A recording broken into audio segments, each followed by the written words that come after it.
Imagina que agora você pode ver o tempo de vida que você tem de sobra antes de bater as botas, inclusive o de todos ao seu redor. O pior, você não pode fazer nada pra mudar isso. Todo mundo morreu! Essa coisa estranha é o que aconteceu com essa garotinha fofa e talentosa chamada Choi.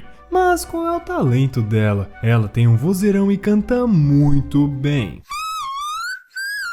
O sonho dela é atuar em uma peça de drama musical algum dia, mas calma, essa série é bem mais legal do que só cantoria e essas coisas aí e tal. Acompanhe que você vai me entender. Acontece que nossa Choi esconde uma habilidade que pode facilmente deixar muita gente desesperada. Ela tem o poder único de ver quanto tempo uma pessoa ainda tem de vida. É como se fosse uma maldição mesmo. Imagina que horrível deve ver seus amigos e familiares com o tempo contado. Choi vive com esse dilema. Ela não pode fazer nada para salvar as pessoas, nem mesmo avisar elas. Afinal, quem acreditaria em uma coisa tão absurda? E mesmo que acreditassem, é um tipo de assunto tão delicado que ninguém gostaria de receber esse tipo de notícia, não é mesmo? Só resta esperar pelo inevitável. Uma tarde, ela estava viajando de ônibus quando presencia uma série de batidas em uma ponte. A polícia e os paramédicos chegam imediatamente e começam a resgatar as pessoas. Choi olha para o caos de uma perspectiva diferente de todos os outros, porque ela pode ver quanto tempo as pessoas ainda têm. Então ela se depara com um casal de idosos que estão abalados com o terrível acidente. Eles não se machucaram tanto, apenas sofreram alguns arranhões. Choi se aproxima com um curativo para entregar para a senhora, mas de repente ela percebe que o velho vai bater as botas em 5, 4, 3... Ok, talvez nem tão rápido assim, ele tem apenas 1 minuto e uns quebradinhos de vida. Choi fica angustiada sem saber o que deve fazer. O relógio vital do homem está terminando, mas ela não sabe de onde viria esse perigo. O homem de repente começa a sentir mal e sofre um ataque cardíaco. Choi pede para a esposa se acalmar e aproveitar os últimos momentos com seu companheiro de longa data. Ela tá com certo contentamento por ter ajudado um pouco, mas obviamente frustrada por ter um poder que faz ela se sentir tão impotente em situações como essa. É claro que, além de ver o prazo de validade dos outros, Choi consegue ver o seu próprio também. Ela confere o seu cronômetro e descobre que tem apenas 167 dias restantes. Você vai morrer! Sabendo que morrerá em alguns meses, ela quer viver sua vida ao máximo e tenta tornar seu sonho realidade antes de partir e faz testes para todos os shows musicais da cidade, na esperança de conseguir um papel. Algum tempo depois, ela visita uma mulher chamada Sra. Oh no hospital. A Sra. Oh é uma amiga de Choi que, apesar de ser bem velha, se comporta feito uma jovem adolescente. Ela tem até um crush, o nome dele é Sr. Park, que ela conheceu no dia anterior. Ele chega trazendo flores e Choi percebe que ele tem apenas 67 dias de vida, enquanto a Sra. Oh tem ainda uns 2 anos. Choi não reage à informação, mas se sente meio impotente. Ela não queria ver sua amiga sofrer. Então ela tá saindo do hospital e de repente é atropelada por um carro. Quem tá dirigindo é um jovem chamado Lee, que sofre de ataques de ansiedade e tá dirigindo mesmo que tenha traumas de volante. Ele é filho de um rico empresário e dono de uma agência de entretenimento que tá começando a ter sucesso. Em vez de se desculpar, Lee xinga a garota por ser descuidada e deixa ela nervosa. Eles começam a discutir e ele força a garota a se sentar em uma cadeira de rodas. Ele precisa que um médico a examine para evitar problemas na justiça com ela mais tarde. O incidente faz com que ela chegue muito atrasada para uma audiência. Ela pede carona a Lee e entra no carro. O jovem insiste para ela ir embora, mas ela fica. Assim, ele percebe que o rapaz está, na verdade, com medo de dirigir porque ele tem crises e não quer se responsabilizar mais ainda quando tem uma pessoa do lado. Então ela se senta no banco do motorista, pega o volante e chega ao destino rapidamente. Depois de se despedir dele, Lee percebe que levou as chaves do carro com ela. O rapaz segue a garota e acaba entrando em um auditório. Lá dentro está Joe, um coreógrafo musical muito rígido. Ele é perfeccionista demais e rejeita até as melhores atuações. Choi tá nervosa, mas canta uma linda canção sobre o amor. E cadê o amor? Foi pra casa do cara. Enquanto isso, Lee a observa da plateia, maravilhado com seu talento. Mas Joe diz que o desempenho dela não é o bastante e que ela precisa trabalhar mais para tornar sua apresentação mais atrativa. Ele ainda pede para Choi provar que já se apaixonou alguma vez antes. Choi entra em pânico e examina o público. Ela então percebe Lee observando de pé na plateia. Corre até ele e dá um breve beijo em seus labiozinhos. Garotinho sortudo. Mesmo assim, Joe não se impressiona e rejeita a atuação de Choi. Afinal, foi um improviso muito ruim na visão de um perfeccionista. Enquanto isso, Lee tá paralisado por ter sido pego de surpresa pela doida que roubou as chaves do seu carro e o seu coração. Ele acusa a moça de agredir ele e ordena que ela devolva as chaves. Só então ela percebe que tá com as chaves dele e pede desculpas ao devolver. Assim, ela vai embora envergonhada com toda essa situação. Lee se sente mal ao perceber que a garota tá chorando. Talvez ele não precisasse ser tão hostil. A noite cai e Choi encontra uma amiga chamada Sun-hee, que já sabe sobre aquela estranha habilidade dela. Enquanto elas conversam, descobrimos que não importa o que Choi faça para salvar uma pessoa do fim trágico, nunca funciona.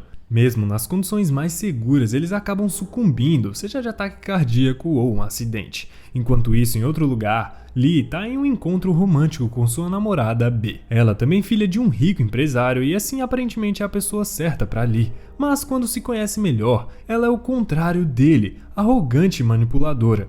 O coitado pediu ela em casamento várias vezes, e embora ela fique com as alianças, nunca diz sim ao rapaz. Ela sabe que ele não tá apaixonado e acha que só esteja agindo por impulso, superficialidade ou necessidade. No dia seguinte, Lee vai pra China para se encontrar com um investidor. Choi também recebe uma oferta para ser guia de mergulho e tá indo para o mesmo destino que ele. Ela se despede da mãe e do irmão mais novo antes de pegar o voo. Após chegarem à China, por coincidência, Lee e Choi acabam ficando na mesma pousada. O secretário de Lee informa que o investidor Zen planejou um mergulho no dia seguinte para eles ficarem descontraídos. Embora nervoso, Lee não consegue dizer não a um investidor. Assim, quando o grupo vai para o mergulho, Lee descobre que Choi é a guia deles. Eles mergulham na água e exploram o oceano. O passeio correu muito bem e Choi fez sinal para que todos voltem à superfície. Mas quando todos estão no barco, ela percebe que Lee não estava com o grupo.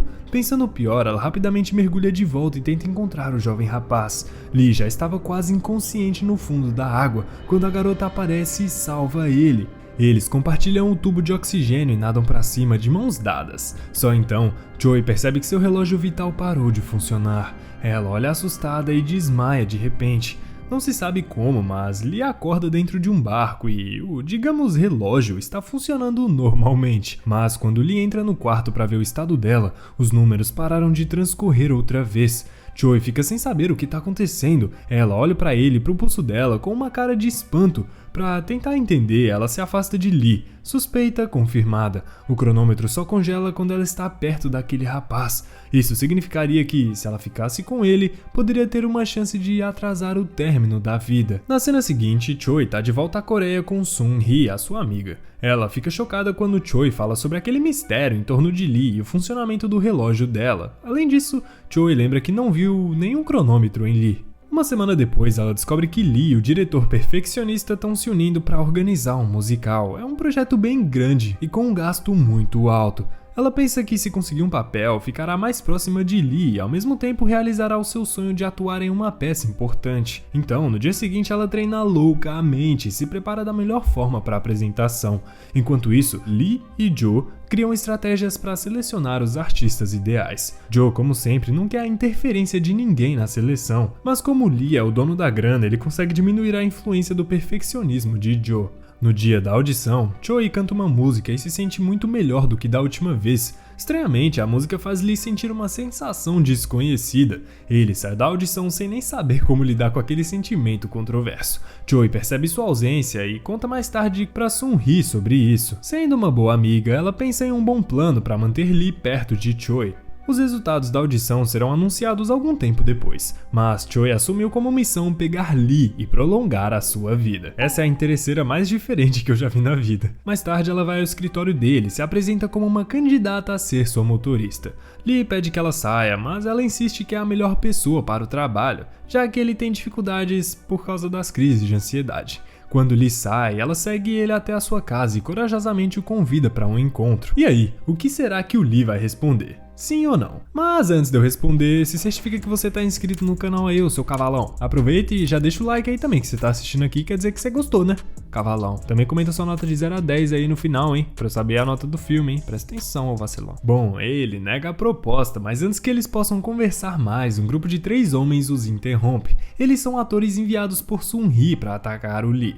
O plano era que Choi o salvasse e conquistasse o seu coração, mas deu muito errado. E todos acabaram na delegacia. Também, né? Que ideia de jirico. O policial acalma Lee e pede que ele fique na sala de espera. Choi começa a adormecer e repousa a cabeça no ombro dele. E chora. Só pros véi. Põe a cabeça no meu... Como é que é? Põe o seu ombrinho na minha cabeça. Põe sua cabecinha no meu ombro e chora. Eu acho que é isso aí. Põe sua cabecinha no meu ombro e chora. A princípio ele fica com raiva, mas depois ele acaba sentindo uma sensação estranha e se lembra de quando Choi salvou ele lá no oceano. Ele toca a mão dela carinhosamente. Enquanto isso, no braço da garota é possível ver o seu relógio vital. O tempo de Choi está aumentando ao invés de diminuir. Olha que louco! Depois disso, ele e Choi saem. Inicialmente ela tenta falar com ele, mas é ignorada. Mas antes de sair, ele entrega as chaves do carro para ela e pede que chegue na hora no dia seguinte. Choi realmente conseguiu um emprego como motorista, o que significa que ela pode estar com ele com frequência e prolongar a sua vida. Enquanto dirige, Lee, com um sorriso discreto, observa a garota comemorar. Na manhã seguinte, ele descobre todas as informações sobre ela. Choi nasceu em uma família rica, mas depois que seu pai foi preso por se apropriar do dinheiro público, eles tiveram que enfrentar uma grande dificuldade. As atuais condições da vida da família não são as ideais, mas Choi é ambiciosa para o futuro. Então, Lee sai e observa ela cantando alegremente enquanto espera por ele. Ele não demonstra, mas apenas olhar para ela faz ele se sentir melhor. Parece que ele tá começando a gostar da garotinha. Eles dirigem até o escritório dele e o tempo todo, Lee se esforça para não olhar para ela. Ao longo do dia, ela não sai da cabeça dele. Parece que ele nem consegue se concentrar em seu trabalho e até grita com seu laptop, imaginando que fosse a garota. Ela, por outro lado, tenta ficar o mais perto dele o possível. Mais tarde, naquele dia, eles encontram Joe, que se lembra da Choi na audição. Ele elogia a voz dela e diz que melhorou muito desde a última vez. Os resultados ainda não foram divulgados, mas o comentário deixa Choi muito feliz. Lee percebe a mudança no humor dela e sente uma pontada de ciúmes. Quando ela fala mal do diretor, o ciúme dele vira irritação e pede para ela calar a boca. Cala a boca! Ele não consegue reconhecer e nem dominar os seus sentimentos. Mais tarde, Lee vê um quadro em seu escritório do qual ela não gosta mais. Seu assistente tira da parede e faz um comentário ingênuo, dizendo que uma pintura perde a beleza se ficar mais de 3 meses pendurada na mesma parede. Para Lee, aquele comentário fez muito sentido. Ele decide usar a mesma técnica para se livrar de seus sentimentos por Choi. Assim, depois do trabalho, ele a convida para jantar. Choi fica confusa com a gentileza repentina, mas ela concorda em ir. Ao contrário do que Lee pensou, ele não consegue parar de olhar para ela e fica ainda mais frustrado por admirar ela. Por um tempo, Choi fica sozinha e recebe uma ligação do seu pai na prisão. Lee vê o quanto ela sente falta do pai e se sente mal por ela. Depois do jantar, quando eles estão caminhando para o carro, Lee segura o braço dela. Choi fica chocada ao perceber que o cronômetro está girando, mas no sentido de dar mais vida a ela. Ela não conta isso para Lee, mas parece que tá do lado dele faz ela viver muito mais do que esperava. Então, Lee pede para que ela leve ele no cinema, dizendo que precisa tirar algumas coisas da cabeça. Choi, como uma boa funcionária, dirige até lá. Ele acaba comprando ingressos para os dois. Enquanto eles assistem o filme, Choi quer ter certeza de que o cronômetro realmente está aumentando seus dias. Então, em um impulso, ela pega a mão de Lee e o provoca, gerando uma interação estranha entre os dois. Nesse momento, ele se entrega e rouba um biscoito da boca dela, quase beijando. Lee chega tão perto dela que a garota até se assusta. Ela olha para o cronômetro e, como previsto, estava prolongando seus dias. No dia seguinte, Choi recebe um e-mail dizendo que não foi selecionada para o musical. Quando ela esbarra em Joe nos corredores da produtora, ele diz que sua voz tinha emoções, mas ela não era capaz de expressá-las. Ela é um diamante que precisa ser lapidado até ficar no agrado dele. Ele continua fazendo críticas inconvenientes a ela quando recebe uma resposta à altura. Ela chama ele de mesquinho, insignificante e consegue ofender ele profundamente. Ninguém jamais falou com ele daquele jeito. Parece que ele estava acostumado a falar com as pessoas que apenas escutavam caladas. Mais tarde, naquele dia, Lee se encontra com B, sua namoradinha manipuladora. Ela descobre que Choi é a nova motorista e começa a armar contra a pobre garota. Ela prontamente convidou Choi para jantar com eles. Lee demonstrou uma preocupação, mas Choi não pareceu ter problemas em aceitar o convite. No restaurante, eles são informados de que a reserva foi feita para apenas 2 lugares, então Choi terá que ficar do lado de fora e comer sozinha. A situação fica desagradável e Lee pede para voltar para casa. Na visão dele, Choi está sendo desrespeitada.